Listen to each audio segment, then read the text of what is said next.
Hello, and welcome back to Paleozoic PCs, where ancient computers walk the earth. It's Tandy, and it's also happens to be about the first year anniversary of my YouTube channel. So today, I'm going to talk about the latest developments with my long-running project of figuring out new and creative ways to expand the Tandy 1000 EH and HX computers. So if you remember the saga about a year ago, I got this Tandy 1000 EX back in July, I think, and set to work figuring out how to build a memory expansion for it, and in the process also built serial and storage expansion boards for it. So if you remember my last video where I talked about this, I showed you this latest board of mine, which used programmable logic to fit all the features of those previous boards onto one board, and also includes an extra 1 megabyte of EMS memory to expand one of these machines technically to almost 2 megabytes of memory. So I guess in this video I will catch you up with the latest developments in working with this board. Okay, as a quick reminder of what this board was meant to do, we'll start out with the Tandy 1000 EX here. So as you see, I have it running the Telnet Star Wars, which you may have seen before. I'll just go ahead and exit out of that. The Telnet program was running on an internal network card. So if I go ahead and let's go ahead and reboot this thing so you can see it from the start out. Control-Alt-Delete. So you see we identify 640K, and after a bit of a pause, there's the standard XTIDE BIOS, and I have a boot menu on this machine, so I can run PC-DOS or DR-DOS. DOS menu. So you see we have an EMS driver. This found 1 megabyte of EMS memory, and we're using DOS Max to load DOS High. So if I go ahead and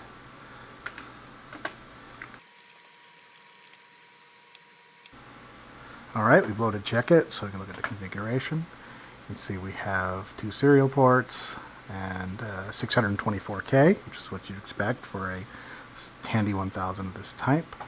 And you see we have expanded memory. Now, interestingly, you may have noticed that the expanded memory is at segment A00H. That is where VGA would reside on, or EGA would reside on a newer PC, but that area is open on a Tandy 1000. So I decided to take advantage of that in order to maximize the amount of EMS memory available in a machine like the EX. I haven't run into any software that has a problem with EMS running at that location. So what that allows me to do, if we look at the memory map,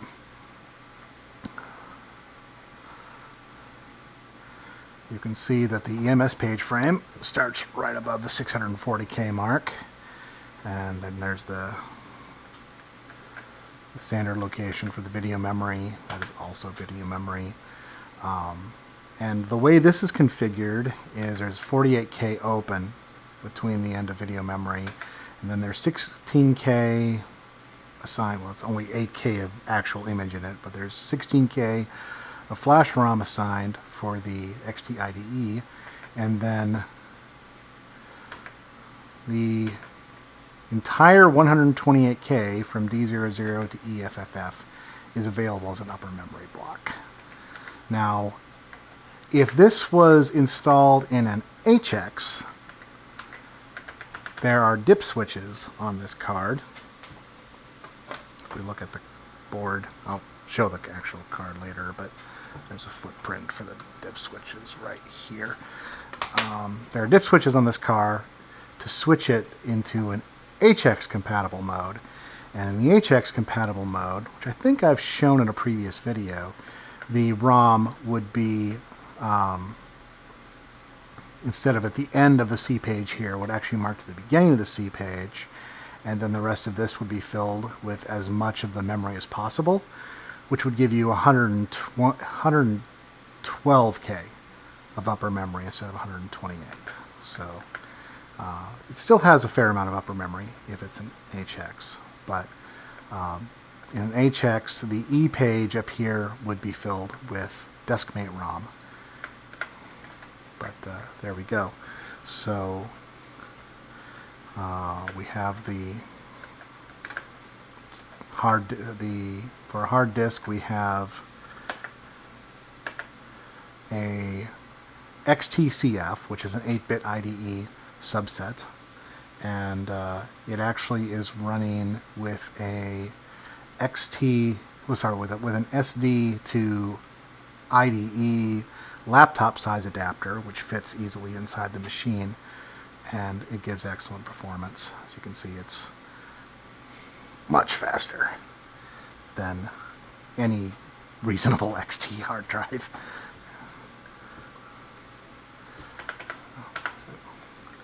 So, as you see, it has a built-in clock calendar, so it sets the time. And we also, like I mentioned, we're able to accommodate an internal memory card. So if I go ahead and type let's start, we have enabled to DHCP. And I also have this script also goes ahead and runs NTP and corrects any skew between the internal time and network time, and goes and it resets the clock. So you pretty much never have to set the clock manually. I do find that the clock chip I use in these drifts a little bit, maybe a second or two a day. Doesn't keep wonderful time. What are you going to do? All right, so this is, you've probably all seen before other than the EMS memory, but the EMS memory, so if we type, say, Win, I have Windows 286 installed on this. This isn't actually a 286, but Windows 286 only means that it's capable of using like upper memory space. It doesn't run in standard mode. So if I go ahead and look at about MS-DOS exec, this takes forever. Windows is not fast on this machine.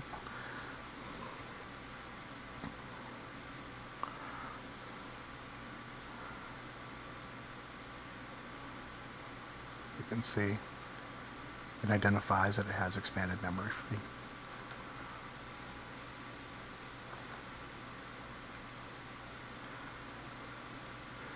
Really is kind of a reach to find software that really makes good use of EMS, that runs well on a machine like this.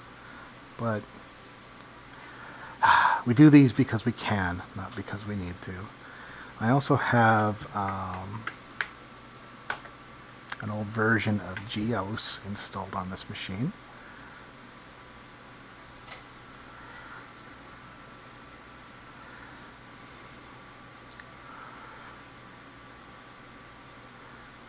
I think takes even longer to load than Windows does.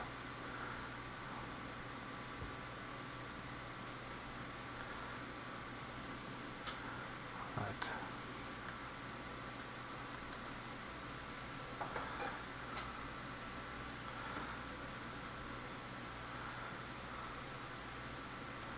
there we go. Now, as you see, the slight bummer with both Windows and GeoWorks is we're limited to CGA graphics, which are pretty bad for running a GUI. So now if we go ahead and exit out of here, I'll go ahead and shut the machine down and we can take a look inside. So before we dive inside, I just wanted to show you the back panel really quick. I've got this this monitor unhooked. As you see, this expansion board has the serial ports on the correct side for a Tandy 1000 EX or HX plus bus expander. So the serial jacks are in the space for the lowest slot. Now there's an empty slot here because because an ISA board has the components, has the jacks on the opposite side. It means if you use an ISA adapter, that requires a back panel jack, it will end up in the third slot location. So effectively, unless you're willing to leave the top off, and if you're going to use an ISA adapter like a network card, you can only use one additional card. There's a lift space under the dome here that if you had a card that did not have a back panel connector, like another memory card or something, you may be able to fit it in there with the lid on. But lacking that, you're pretty much limited to one internally. I am looking at, been talking to a friend that does 3D printing to see about maybe printing custom bezels to fit these spaces. But as you see, it does allow having a fully self-contained system where we've got a free serial port, a mouse port, and a network port all integrated into the machine internally. So let's take a look inside. Alright, now if we go ahead and take a look inside the EX, you can see this strange adapter board. Ugh! Get out of here gently, that I put together. There are better designs for ISA to plus bus adapters. This is actually the circuit board for the adapter I came up to put a card in the high slot, and I only made the one because I designed this board when I was still thinking I would settle for a 2-board expander, but it occurred to me that I could actually put a right angle connector on here and essentially reverse it by doing this. You can see I've got it on here backwards, so let's use the stacking connector. It's a hack, but it's sufficient to put a board in the second position. Now, if I move that out of the way, take a look at the actual expansion board itself. You may notice I don't actually have the other expansion bus pass-through populated on this. That was because I mentioned that you can't really get another card in the top here, so I figured if I ended up wanting to run it with the top off, I'd just pull it out and solder a new thing on here. Now, one thing I'll demonstrate is, this was an ISA card in an adapter. This is the only plus bus card I have, which was the original modem that came in it. And this will fit. If I were to unscrew this little plate, it would go right on top of the plus bus. So one thing I did as a change from the earlier boards is I completely brain farted on the fact that the original Tandy boards, the separation between the boards with the plus bus is 7/10 of an inch. The standard header that you use here, where you combine, a standard female header, this one's an extra tall one, so this doesn't count, but a standard female header combined with a standard clearance board header, male header, will add up to 1/2 inch. And I didn't realize that was wrong until later. So I figured out a technique where I went ahead and used a double-ended header, and I solder it with an offset. So now the board height is approximately correct. So this will fit in there. I'm not going to bother pulling it out, mainly because once you take the screws out of this plate, it's really a pain to get it back on. So anyway, if we look at the board, you can see you've got 3 RAM chips. The top RAM chip here is the one that provides the upgrade to 640K and also provides the hardwired 128K or less, however much, of upper memory space. And these two provide up to 1 meg of EMS memory. Now the mapping scheme that's used by this EMS circuit could actually support up to 4 megs, but 512K chips are the largest that you can find in DIP format. So if I wanted to make a card that held 2 or 4 megabytes, I would have to do surface mount soldering. The last chip here is a 128K Flash Rom that we generally only use about 8K of.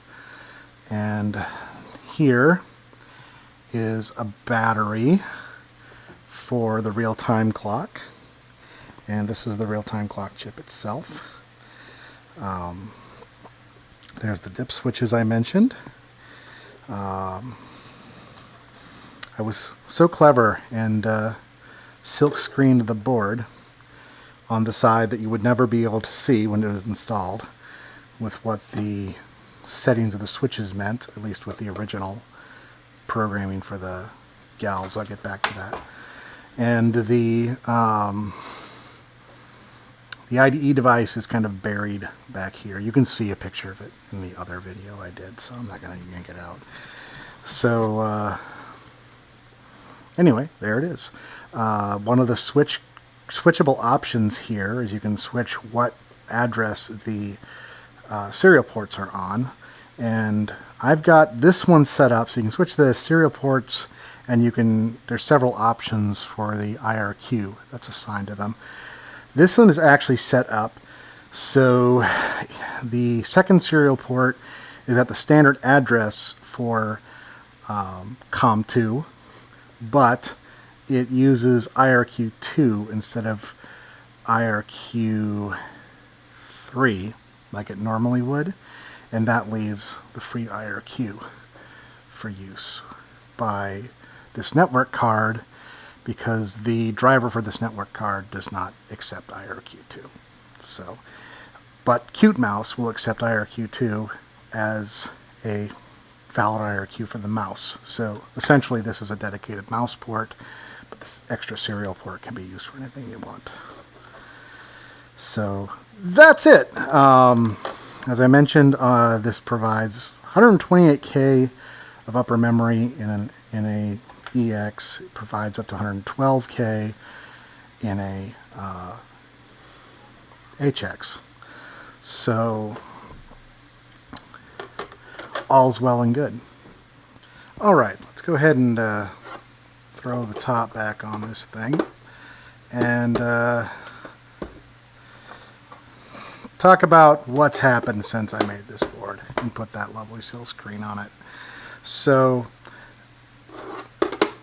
as you can see from that brief tour, this board does pretty much anything you'd want, really, realistically, in a otherwise normal Tandy 1000 EX or HX. The one thing it does not supply, which is well known for any of these SRAM boards with using this method, is these do not have the DMA controller. So this does have expansion pass-throughs. So, you know, some people want to expand these more than, you know, but about leaving the top off it. Some people are perfectly fine with that. But the one thing that you can't do is you can't use any expansion card that requires DMA. Now, personally, I don't consider that really worth trying to fit a DMA controller onto one of these tiny little boards. I mean, unless you resort to an FPGA, the minimum footprint for a DMA controller will probably be at least as much as like these 3 RAM chips. It's going to be, it needs several latches, it needs the DMA controller itself, it needs the decoding. Even if I used like programmable logic for the PALs, you know, like the gals here, to set it up, it would still need latches and such. So in return, you have a machine that only has IRQ 2, 3, and 4 available. So like a standard Sound Blaster card, you generally want to use like IRQ 7. You cannot use IRQ 7 on one of these. That is not on the bus. So I don't feel like I'm ever going to be motivated to put a DMA controller on these. But that doesn't mean I was done filling up slots.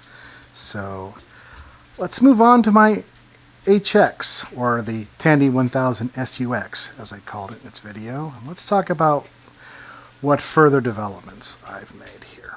All right, here we are staring into the bowels of my heavily modified Tandy 1000 HX. So, one thing about this machine is the motherboard is completely unmodified. I mean, it's stock. I haven't hacked it in any way. So we'll talk about how I hacked it, though.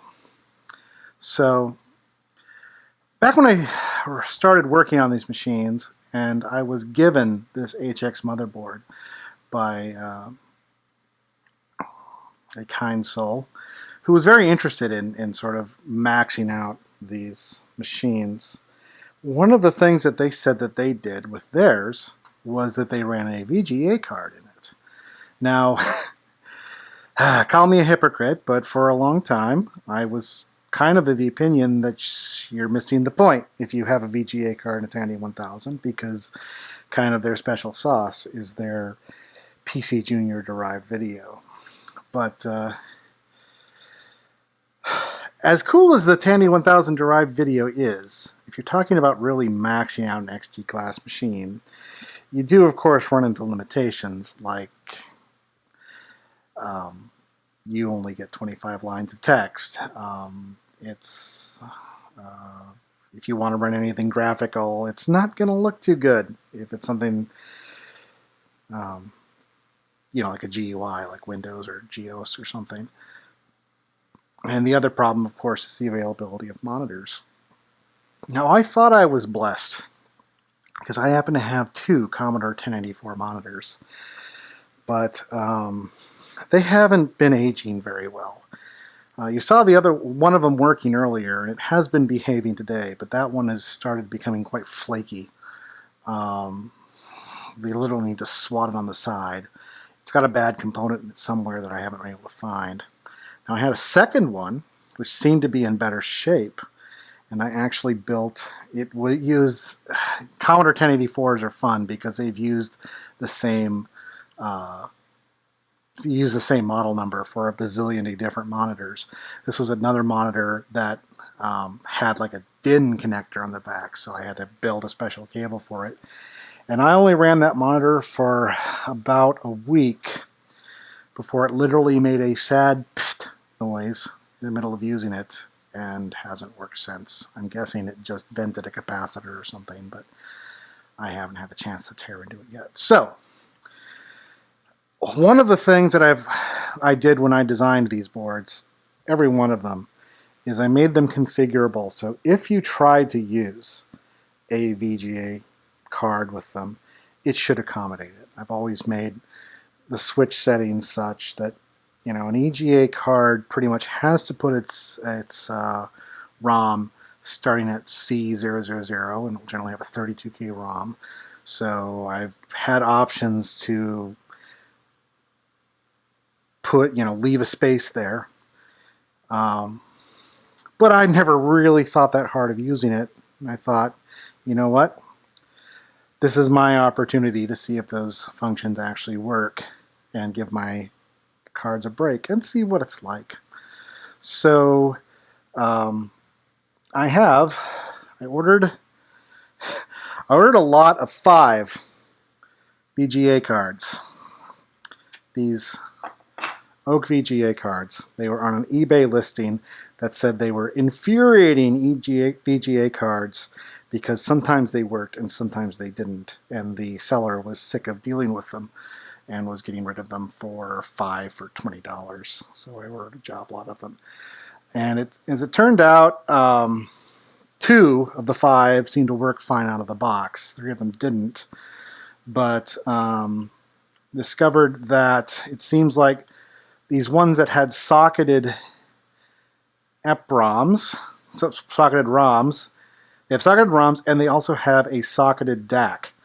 And it seems like that over the years these had worked loose. So I was actually able to make every card work by reseating these chips. So I got plenty of these. And I mentioned, that strange reverse adapter card. This is what it's supposed to look like. So when I populated this board, you see I went ahead and made this one. I'm going to try to move this without it pulling anything off. This header is taller, so it's the correct plus height, but this is shorter because this board was designed with measurements in mind to be direct plugged.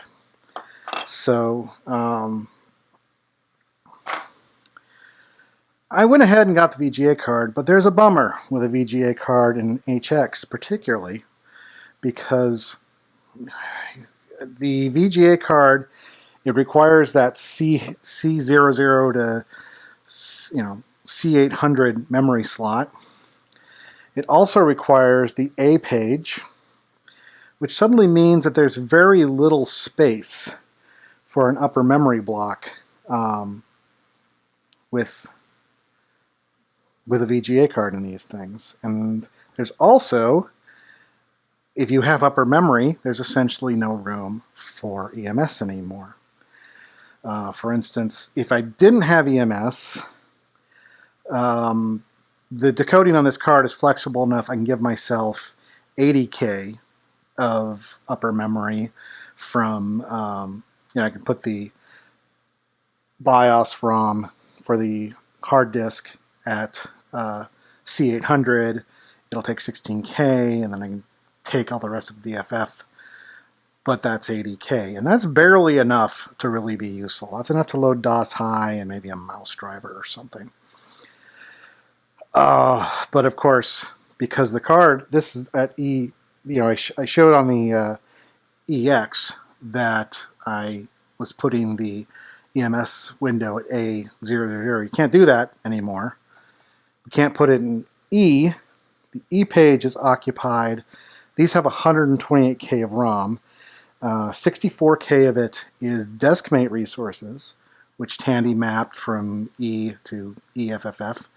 And then there's 48K that goes from F000 up to the 16K under the top of 1 meg mark. And then there's actually only 16K, that's the system BIOS. So I delved into the service manual for these machines to see if there was any way I could maybe override the, to my mind, useless DOS disk and Deskmate resources. So the trick, the key to this all that I found is this chip right here. This chip is a primitive PAL device.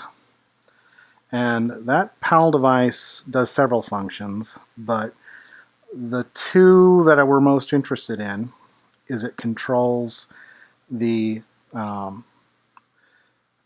enable, the chip enable for the ROM. So the ROM is this chip right here.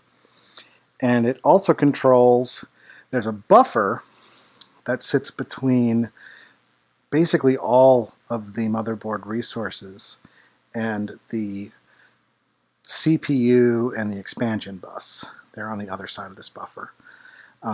This chip also controls when that buffer is open and enabled. So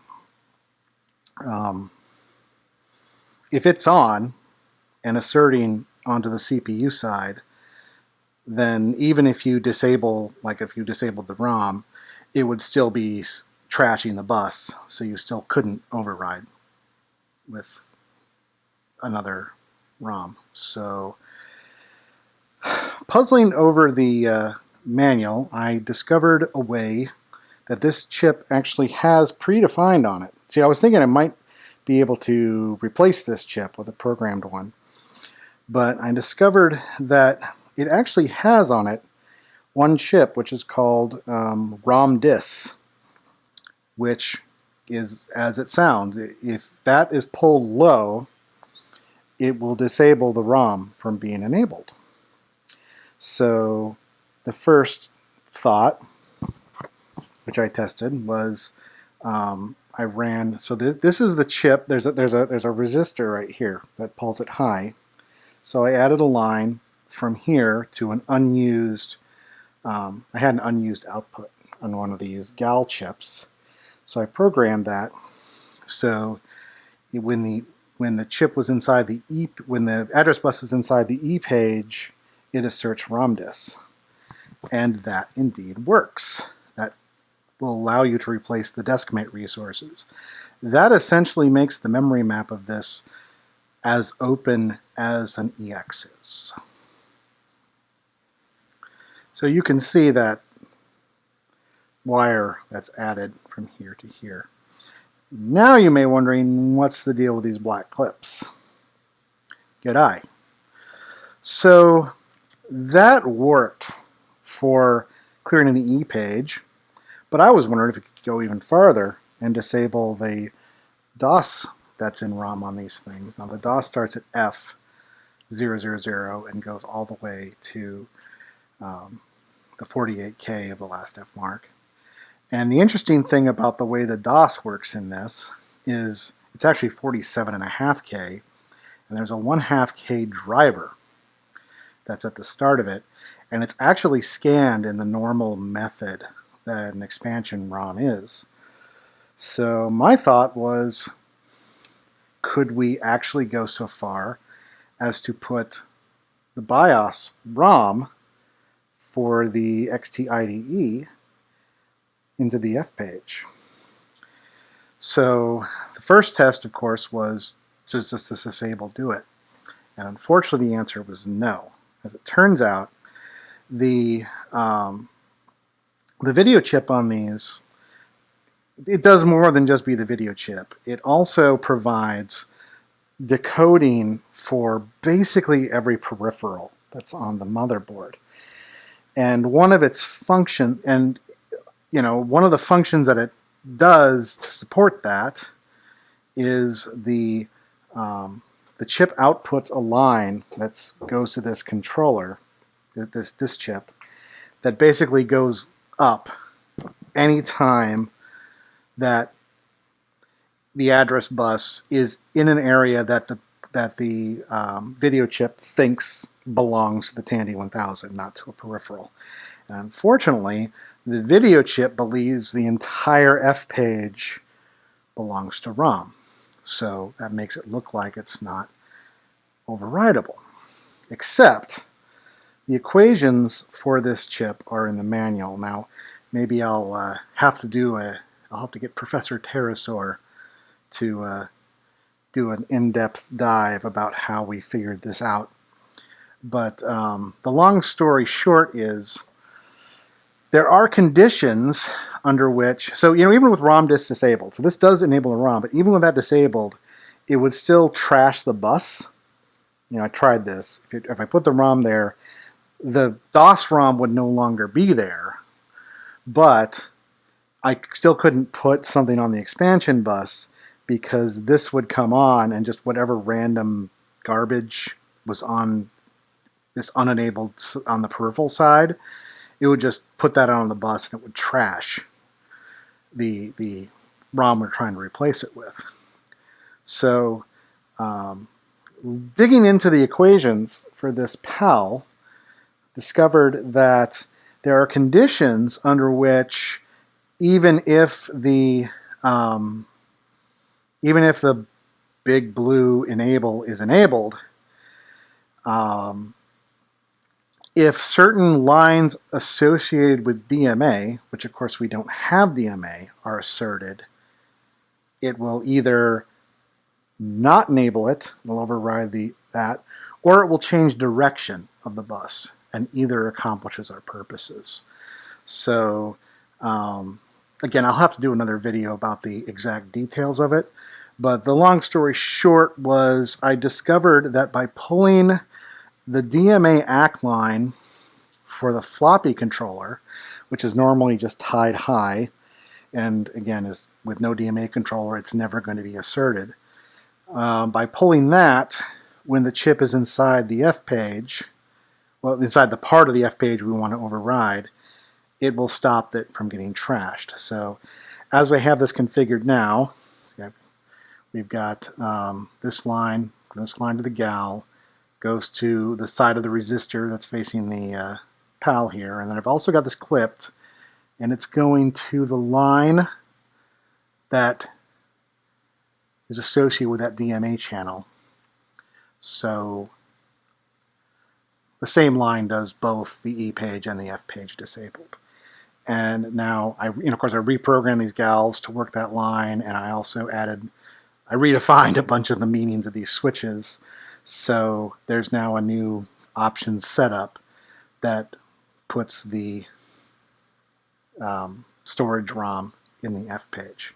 And now that all works. And this means, under standard conditions, we can put the EMS page on the 1 meg.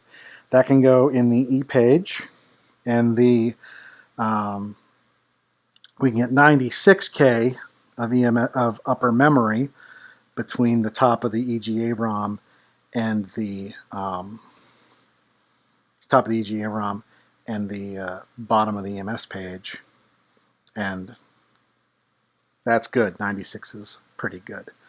So yeah, and of course, if we didn't actually have an EGA card in there, we could actually have a full 128K of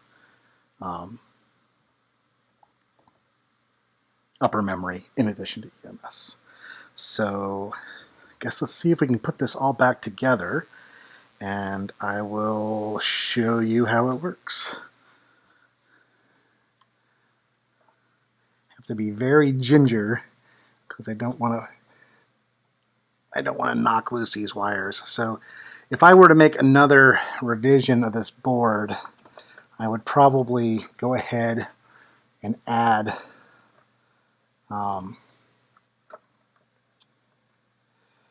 a jumper that would jump that to the expansion bus where the clip is, and then also create a solder point where we could put a clip that would go over there. So I didn't have to cut any lines or anything on the board. So since we're in here, let's go ahead and throw the network card in. I need to make another one of these so I have one for both machines.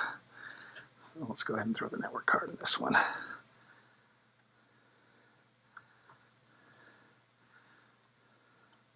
Now, if someone were to want to buy one of these boards, I think I would actually maybe consider doing an option where instead of doing the tall header here, might do a riser that has 2 slots on it, and just in this board, and that way that would leave more space for a board at this height.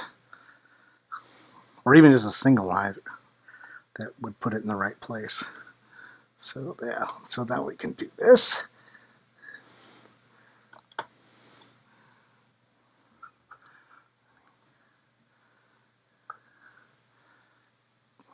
Just double check, make sure that's all clipped in there. I definitely need to come up with some sort of back plate, so this is all stabilized. I mean, it's okay, but it's not great. And go ahead and hook up the Ethernet. VGA.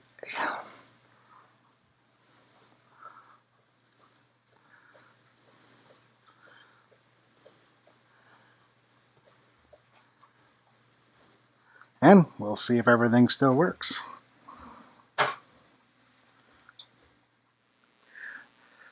Okay, now just a quick little oddity I wanted to show everyone here. I went ahead and wired up the CGA monitor to the CGA port on the HX here because I wanted to show you the HX and the EX are compatible with VGA cards, but unlike some of the other Tandys that are, they don't have a switch on their motherboard to tell them. I guess they just sniff it out.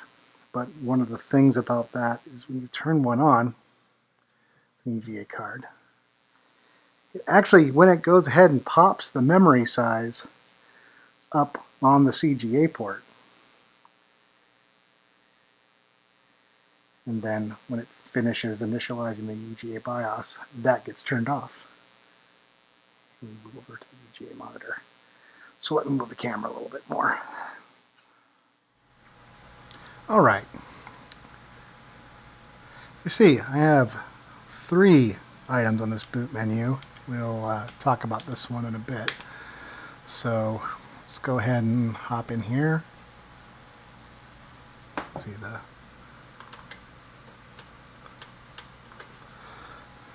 EMS driver loads. We'll only need E00 this time. We have a mouse driver. So let's pop into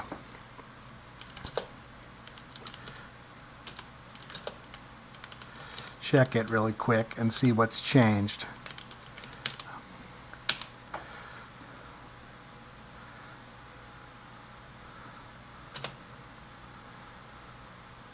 That's interesting. I swear check it goes faster with a VGA card, but I have no explanation why. So let's take a look at the configuration. Now, one thing that's interesting is you'll see we have 640K of base memory, not our 624. That is because when a VGA card is plugged in, all of the memory that's in the video chip gets rededicated to work for the CPU. It doesn't reserve anything. So this becomes like a normal XT when you've got a VGA card plugged into it. So you got the full 640K, I got 630K available, because DOS is loaded high, etc. We have EMS at E00 this time, video adapters EGA, etc., etc., etc. Mouse and stuff is configured the same way it was on the EX. So if we look at the memory map, you can see how absolutely full upper memory is. So you see we've got, that's the VGA space, and it's both the A and the B pages. We have the video ROM, so if we look in this, you can see it's an Oak Technology card. I was able to identify that. We've got a total of 96K of upper memory available. So you see we have 77K, it's full, we have 19K available. And we have the EMS page frame. And now if we look here, this is where the DOS would have been. We have the XTIDE Universal BIOS. We have successfully moved it above the magic number. So we have succeeded in overriding both Deskmate and the built-in ROM DOS. So excellent. And then yeah, there's nothing here. This is, yeah.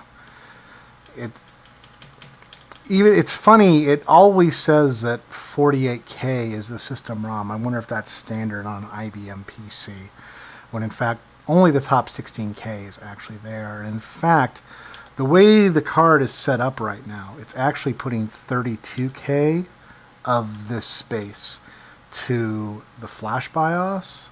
And the reason that is because you need to have at least 32K of it mapped to make it writable in system. So even it's actually even writable.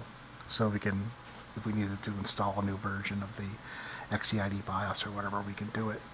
So we've succeeded in making a machine that has a lot less UMB space available than a lot of XTs. Actually have significantly more than some XTs. So good stuff. Everything else about this is the same.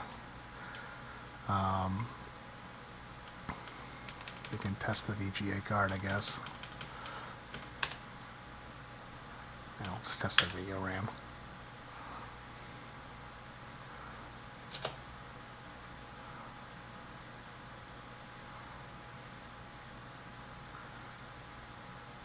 It's all good.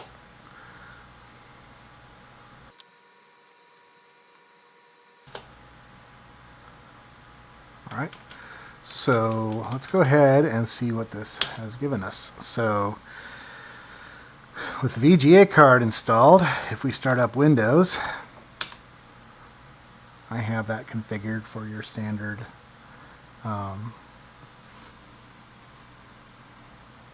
standard VGA. Doesn't really make it any faster, but if we do the about, just like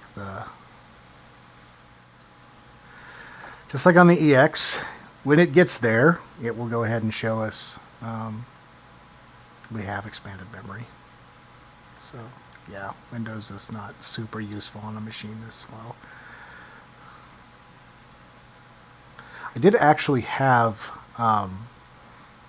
the first version of Microsoft Word that works under Windows installed on the EX, and I tried launching the tutorial on that. And that wasn't exciting. Just how slow that got. Anyway, so let's go ahead and look at GEOS. Because with GEOS, you remember what it looked like on the EX, which it looked very black and white. With GEOS, we actually have an 800 by 600 Super VGA driver. So if we go ahead and go to advanced this time, yes, I double clicked when you just wanted a single click.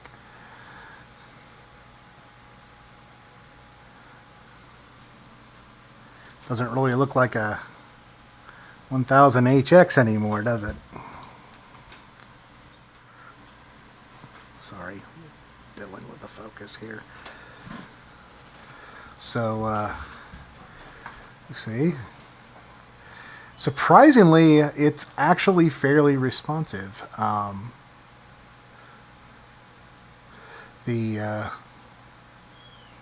Actually fast enough to play Tetris.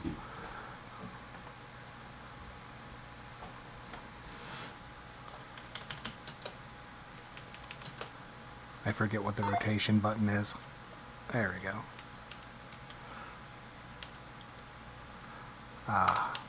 There we go. There we go. I got it now. Anyway, you're not here to watch me play Tetris. And you can even fire up, say, GeoWrite. And amazingly, even if you pick a fairly ridiculous font and make it fairly big,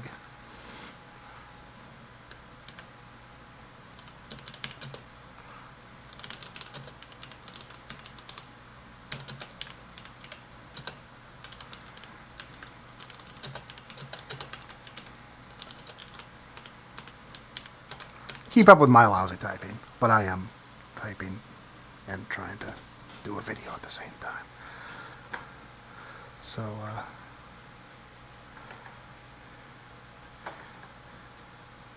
no, I do not want to save it. So, it actually is a fairly capable machine, surprisingly enough, by XT classes when you've put this on here. So, of course, the big question is, the whole point of having a Tandy is games. What happens to its game when you do this? So surprisingly, there's a fair body of software out there that actually will work, will still give you the Tandy sound but will also work with EGA.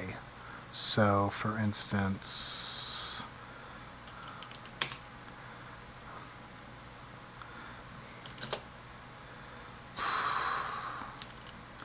let's go to bubble bubble.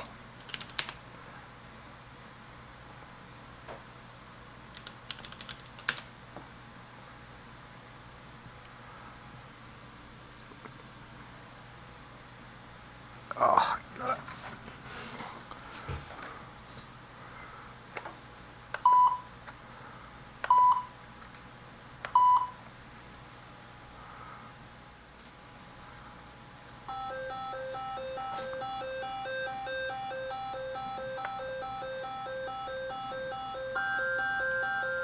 oh, jeez.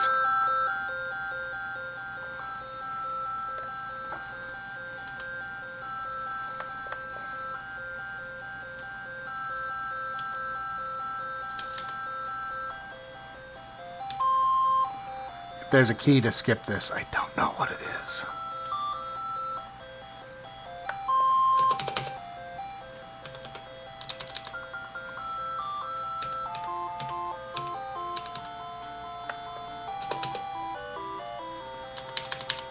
Finally! Oh!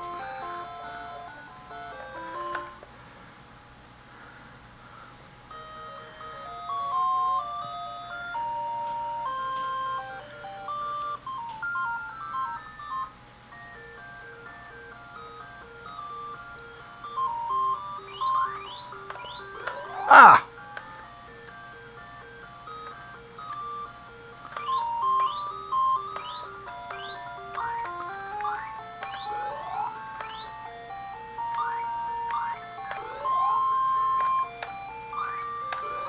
Ah. Anyway, you didn't come here to watch me suck at bubble bobble. So, yeah, that works. The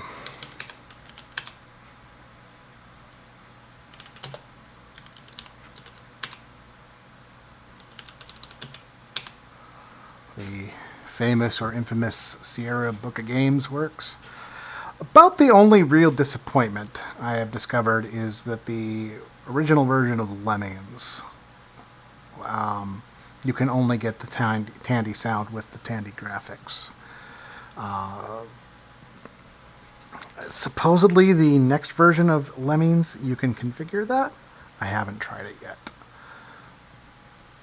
You know, arguably the first version of Lemmings is a little bit too slow for this machine anyway. But yes, there is a fair amount of support for Tandy sound and EGA graphics, and I haven't actually noticed that the EGA graphics are slower than the Tandy graphics. If anything, they may be a little bit faster. So, that's a thing.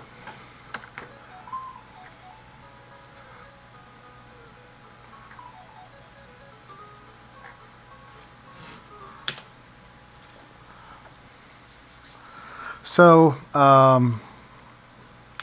one of the things that I showed at the beginning there is the DOS menu had another entry.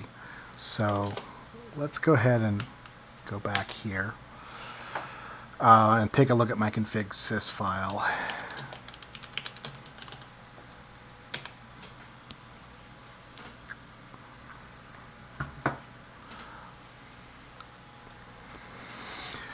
So one of the items that's available here, you see we have the standard thing. So when I've got it set for high, I'm enabling 96K of upper memory here.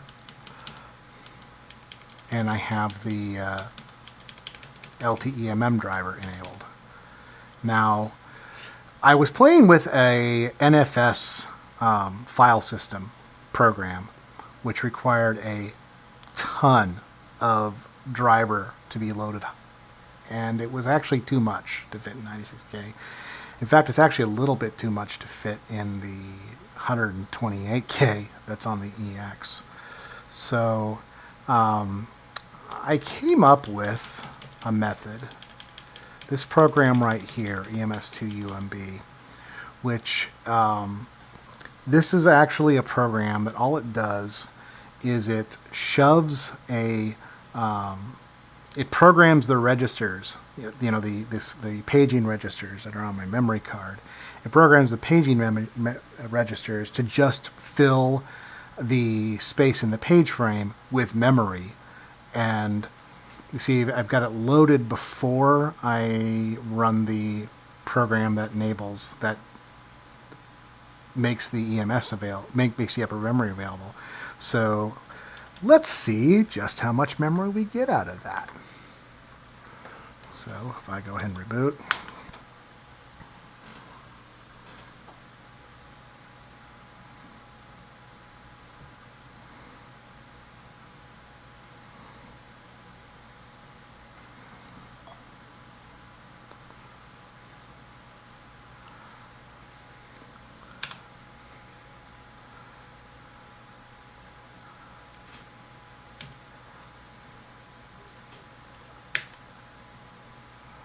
So you see there it is running up there.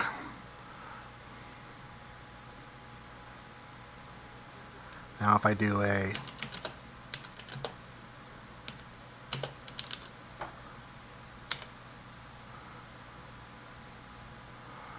can see even with everything I had loaded, all loaded, I have over 90K still left. So I actually have 160K of upper memory available. Now, of course, I do not have EMS available in this configuration, but that is a handy side effect of having the EMS range mapped right after the upper memory. So now, an HX does have its own quirks with a VGA card. For instance, I'll just show you quick. These oak cards have this ability to go into a more register compatible version of like CGA, or they can emulate an MDA or Hercules card. That does not work on the Tandy 1000. If I try to select this, it's gone. It's gone. I can't delete it. I have to power cycle it to get it back. So that doesn't work. That is one thing that does not work. But everything else works, so far as I can tell.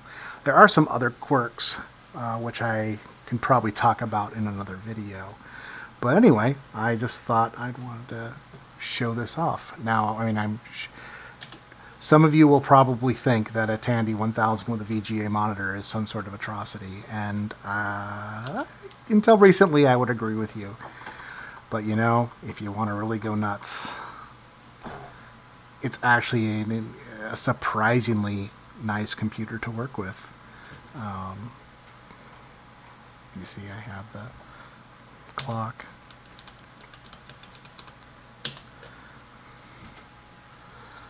I have the network card. I have all you could ever want. So I guess I'm going to let you all go.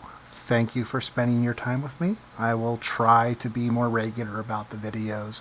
I do actually have other stuff to talk about other than Tandy 1000s. Really would like to talk about soon. I'm working on a project to actually make a homebrew CPM and TRS-80 compatible video card that I would like to. That's in the skunk works right now. So until next time, everybody.